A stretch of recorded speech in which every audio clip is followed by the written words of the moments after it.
Muito bom dia a todos e obrigada por essa oportunidade. Letícia, a gente sabe que no final de ano vem aí o Natal, já passou o Natal, mas vem o Ano Novo, vem férias. E geralmente, quando há aglomeração de pessoas, a gente acaba tendo um crescimento de alimentos produzidos. A temperatura muitas vezes não ajuda que os alimentos se conservem de forma igual na hora de fabricar o alimento, de confeccionar o alimento, e aí começa a ter graves problemas de saúde, de intoxicação de famílias inteiras, muitas vezes. E é um assunto que a gente tem que trazer essa recorrência, né? Porque às vezes a preparação de um alimento, na hora ele está bem, mas daqui a 2, 3 horas ele muda o processo químico dele, né? Exatamente. Eu acho que você tocou aí em pontos bastante importantes referente ao aumento do risco de uma intoxicação alimentar, né? As próprias festas, onde a gente prepara uma quantidade maior de alimentos, né? A gente tem esse preparo com uma certa antecedência, que é um outro fator de risco, e temos as temperaturas. Só isso que você trouxe, a gente já tem esse risco aumentado, então, para poder ter uma doença diarreica aguda causada por esse alimento. Mas a gente tem algumas medidas que a gente pode estar sempre atento, né, durante essa época, para que a gente continue tendo aí momentos felizes e, de fato, de confraternização, né? E são cuidados muito simples que a gente pode estar tentando estar atento durante essa manipulação, esse preparo da nossa ceia, né? Exatamente. Como é importante isso, né? Claro, teve esse fato que aconteceu em Torres, né? E agora de manhã saiu uma outra notícia. Então, a investigação policial foi lá, viram o que, que tinha na casa da pessoa que fez, encontraram produtos vencidos, tal e coisa. E agora de manhã veio uma notícia de que encontraram nas vítimas, nos sobreviventes desse fato, o arsênico.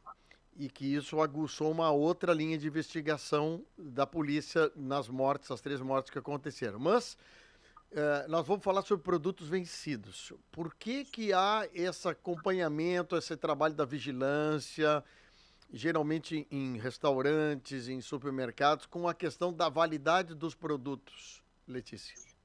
Então, acho que a gente pode pontuar uma série de coisas nesse preparo, né, até a gente chegar à validade, que também é algo importante. Mas acho que a gente pode começar por questões bem básicas dentro da nossa residência, né, sobre esse preparo, que é a questão da lavagem das mãos antes e durante o processo, né?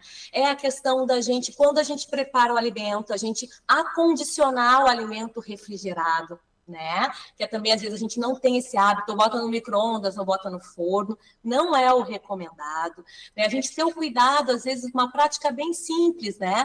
Que é a gente usar facas diferentes do alimento cru para o alimento que já está pronto para o consumo. Isso evita a Hum, contaminação cruzada entre os alimentos, né? primeira vez que eu vejo falar sobre isso, viu? Sim, isso é bastante importante. Muito Então, e é bom. uma prática que é um cuidado simples que a gente pode ter durante essa manipulação, né? A questão do consumo de alimentos frescos, observar as condições de higiene aonde a gente está comprando esse alimento, a condição da embalagem, né? Nunca comprar uma lata estufada, furada, né? Ou com algum Amassado. amassadinho. Também é algo importante. E a data de validade, né? Existe uma data de validade, que é a data que aquele produto que foi industrializado, que ele garante ali, vamos dizer assim, a possibilidade de um consumo Com né, com segurança. proteção, com É. segurança. Então, também é algo importante. Outra coisa importante, a gente faz muita comida no final de ano, né? E a gente certamente come as sobras da ceia, né? Quando a gente vai reaquecer essa sobra, a recomendação é que se aqueça bastante, não é dar um calorzinho no alimento que a gente vai aquecer, né? Outra coisa é o tempo que a gente deixa esse alimento. A gente refrigerado, a gente orienta que até 3 dias tu pode consumir esse Isso, é. alimento. Não mais que isso. Congelado até 90 dias. Então, são cuidados que durante o final de ano a gente pode ter na nossa casa e que certamente vão reduzir o risco, né, dessa contaminação. Que coisa, né? Tu falaste umas coisas que você fica imaginando, né? Geralmente essas grandes festas que fazem interior, então nem se fala, né? O pessoal gosta de fazer saladas, aquelas coisas. E hoje de manhã nós estávamos falando sobre a questão da maionese, né? Que é um produto que eu sou apaixonado por maionese, mas eu gosto da maionese Caseira? Batidinha no garfo ou no liquidificador, né? E ali tem algumas coisas que trata sobre a questão do ovo, né? Que eu acho que assim, um produto que vai para todo mundo, para o adulto e para a criança, né? A, a limpeza do ovo, a lavagem do ovo, a manutenção dele é devidamente acondicionado, né, Letícia? Eu digo Aham, assim, é um dos produtos assim que a gente mais usa na cozinha, né? Para fazer é bolo, verdade. para maionese, para omelete, mas a gente tem muita gente que ingere o ovo quase que cru. O que não é algo que se recomenda, né? A gente Pois é. pode fazer a maionese, eu acho que hoje temos bastante receitas com maionese usando o ovo cozido. Tu traz a lavagem do ovo, que também é algo bastante discutido, né? A gente recomenda a lavagem do ovo, mas pouco antes do uso. Não a lavar, porque o ovo tem uma casca porosa, né? Hum. E às vezes o lavar tu pode ajudar, de repente, a entrar um micro-organismo. Então, tu vai lavar o ovo logo antes, né, Ah, do do uso. consumo desse ovo. E sim, a maionese, claro que a maionese industrializada ela não vai ter esse risco, né, por todo o processo que ela passa, mas a indicação é que a gente não coma os preparos com o ovo cru. É, é. Eu faço maionese em casa com ovo cru e o Diego aqui, meu colega que está no outro lado, faz com ovo cozido. E agora eu descobri uma receita sem ovo na maionese, que Olha aí. nós vamos tentar testar com os nossos ouvintes. Bom, mas a questão, agora vamos falar saindo do ovo, mas assim, a questão de carnes também tu falaste, né? A carne assada, ou esse tipo de coisa, guardar na geladeira, ela depois de feita, há um processo de modificação química dos produtos. Então isso é uma questão. Ah, mas eu fiz o bife, hoje é quarta, eu fiz o bife segunda-feira e hoje é quinta. E aí, como é que é isso, Letícia? Na verdade, assim, a gente precisa sempre acondicionar refrigerado, tá? O alimento pronto tem que estar refrigerado. E o que se fala, assim, né, na literatura, as evidências que se tem, é que o alimento, mesmo refrigerado com mais de 3 dias, ele já não é mais recomendado o consumo, seja ele a carne ou qualquer outro tipo de alimento. A questão das facas que eu falei, a gente, principalmente quando a gente vai cortar carne, que a gente usa uma faca, não usar nunca aquela mesma faca daquele alimento cru para um alimento que já tá pronto para o consumo. Isso é bastante importante, essa orientação. Outra coisa é o gelo, porque além do alimento, a gente tem também nos nossos surtos a água como um veículo importante dessas intoxicações alimentares, né? A água também é um veículo importante. Então, a gente observar a potabilidade da água e principalmente a gente vai muitas vezes quando vai comer fora o gelo, né? O gelo ele precisa ser preparado com uma água potável ou fervida. Né? Então, às vezes a gente acha que o gelo está imune porque foi congelado. Não. Se eu fiz o gelo com uma água ruim, isso vai. Existe esse risco também de contaminação a partir do gelo. As superfícies e os nossos utensílios que a gente usa para o preparo e para o consumo também ser lavado com uma água. Então, são medidas muito simples, mas que às vezes na correria do dia a dia a gente não consegue prestar atenção em todas essas orientações, mas que é importante para reduzir esses quadros, né? Que depois, se vocês quiserem, a gente pode falar um pouquinho o que a gente tem que fazer no momento em que tu começa a ter sintomas logo após a ingestão de um alimento, que é quando a gente faz essa relação causal, né? De uma doença a partir da contaminação de um alimento ou da água. Tu sabe que por exemplo, assim, o exemplo do tomatinho, que eu gosto muito, né? Sempre lavo em água corrente e depois eu deixo ele uns minutos ele com uns pinguinhos de vinagre. Como também eu tenho gente que conhece que faz alface da mesma forma.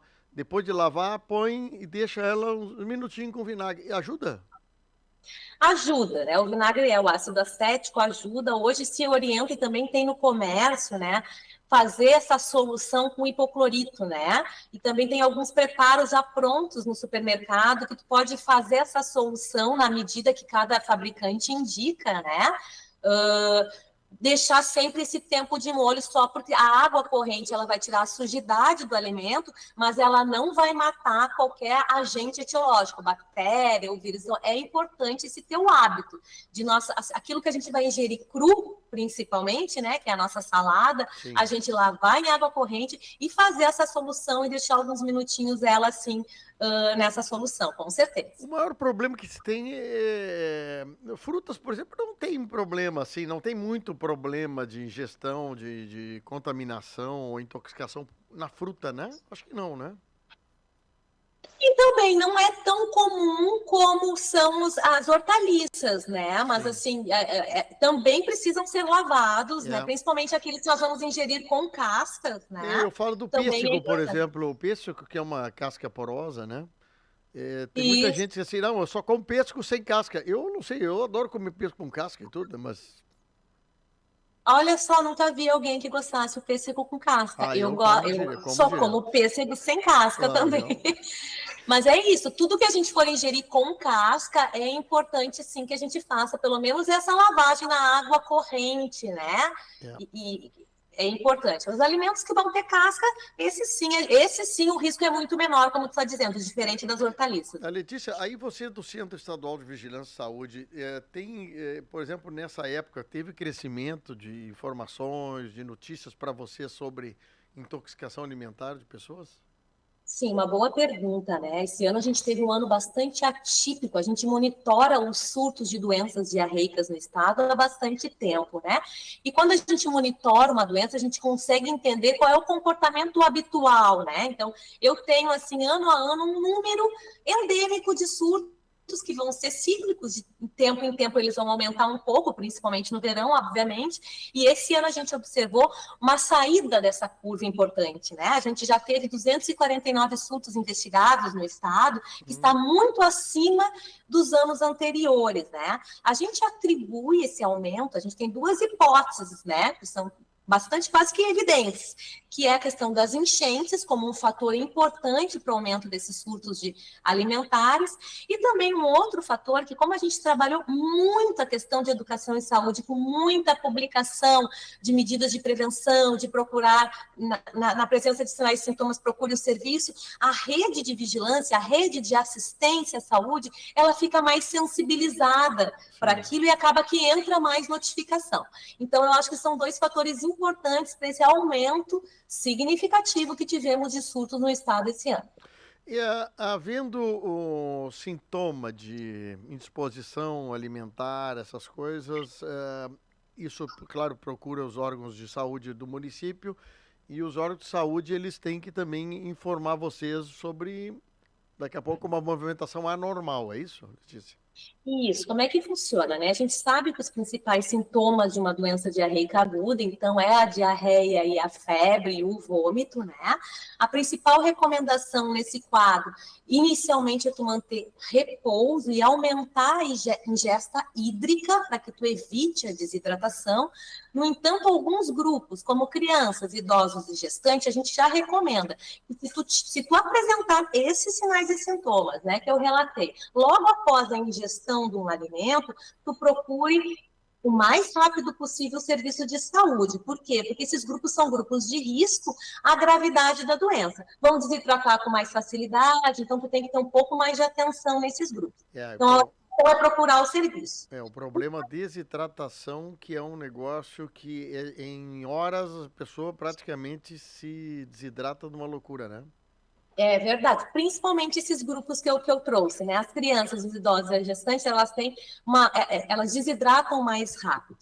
Então, os outros grupos, tu pode ficar observando, mas sempre tem que ter aquele cuidado da persistência dos sintomas e da intensidade deles. E a gente não ficar em casa, às vezes, tentando só com a ingestão hídrica e não procurar o serviço. Tu me perguntou sobre o fluxo, como é que a gente monitora isso? Todo o serviço de saúde, no momento, porque casos de diarreia e vômito é algo bastante comum e pode ser uma série de coisas, né? E não necessariamente uma intoxicação alimentar. Então, quando o paciente, o cliente chega no serviço e ele tem essa suspeita, olha, e é muito rápido, né? Quando é pelo alimento, é de 30 a 60 minutos após que inicia os sintomas. Se o paciente traz esse relato, o serviço de saúde tem como rotina avisar a vigilância do seu município. E isso que tu trouxe é algo muito importante, porque é assim que a gente vai poder, então, desencadear as medidas de controle e a gente tentar reduzir o impacto que isso vai estar causando nessa comunidade. Diminuir o número de pessoas expostas, diminuir o número de pessoas afetadas, e a partir dessa notificação, dessa comunicação. Tem que comunicar. Senão, isso aí daqui a pouco é um problema regional, né? Estende e a vigilância sanitária não consegue agir. Esse caso de Torres é uma coisa atípica. É uma coisa atípica, mas ainda bem que a polícia está investigando, tentando identificar o que houve, né? E é importante que a gente fique atento. Letícia, muito obrigado. Desejo a ti e a toda a equipe da Vigilância do Centro Estadual de Vigilância de Saúde do Estado do Rio Grande do Sul um bom, feliz 2025, que a gente possa cada vez mais trabalhar na informação para os nossos ouvintes. É exatamente isso. Essa é uma parte importante, né, da vigilância, que a gente poder fazer essa comunicação de risco aí com a população. Então, eu que agradeço essa oportunidade de a gente poder estar conversando sobre medidas de prevenção. Obrigado. Até mais. Tudo de bom para vocês. Obrigada. Valeu. Tchau, tchau.